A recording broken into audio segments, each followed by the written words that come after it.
what are some other mindset hurdles that you find home service businesses struggle with the most? Oh, mindset is the foundation of everything I work on. And I think one of the biggest money mindset that not just home services, but all business owners struggle with is that they tend to set prices based on their own personal comfort level of spending. And so let's say that they were like me and they grew up broke and they try to figure out how to make money. Well, they still have these mental hurdles that they carry into their adult life and into their profession that really limit their belief system. And so I'll give you some tangible examples here. So let's say that maybe you grew up without any money and you have a hard time spending more than $10 for a t-shirt. And you're like, oh, I can never spend more. You got this mental thing. It's a subconscious thing. And you go to the store and you look at the price tag and go, oh man, it's $15. I'm not spending that money on a t-shirt. Understand that that comfort level of what you spent is based on probably something in your past. Maybe you were broke and $10 was a lot of money, but maybe it's not now. And so it's like an irrational hurdle that you're hurting yourself with. And you guys, I've met millionaires that still have these weird beliefs, and we had to break through these things. And this also shows up in the pricing. So let's say that maybe you're a electrician. You go, hey, you know what? I can't afford to make more than $50 an hour, so I shouldn't charge more than $50 an hour. Like mentally, they're like, I'm a $50 an hour person. I shouldn't be charging $150 an hour like everybody else. And so they hold themselves back and they kind of just start to reduce their earning capacity because they're not comfortable with asking people to pay more than they would spend on themselves, right? So I think that's one of the biggest hurdles people have is they just don't understand that. Don't set pricing based on your comfort level. Look at the market value, like the prices out there. Charge that much. Just because you're newer doesn't mean you should charge less. Charge those amounts.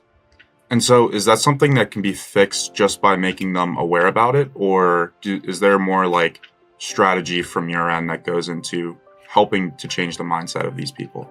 Awareness is key. Most people operate in that subconscious, like we mentioned, and they just don't really have that awareness at all until somebody brings it up. And then they're like, oh man, that might be, hopefully someone listening to this podcast is kind of having that realization like, oh man, I kind of do that about this kind of subject or this purchase. And man, and I was like, I can't, I need to break through that because any type of artificial ceiling that you place on your earning potential is going to limit your growth. And that's just the way it is. You kind of get in a comfort zone. So awareness is the first step. But the next part is the harder part is actually executing and taking that advice and raising your price. And we don't always have to jump from A to B. We can go, hey, just gradually step it up if that's going to make you comfortable. But what is the actual market price that's out there? Let's step it up. Let's add a few bucks a week or something to kind of get you comfortable by doing that. And so by taking the action and then actually seeing the result, and you start to get these clients that are just pay it, or like you throw out maybe the biggest invoice you've ever had, and you're like, oh man, it's a few $100,000 invoice. Like, I don't know. I think they're going to, I don't know. And they go, yeah, cool. Like, where do I wire the money? And you're like, oh, you see it in reality.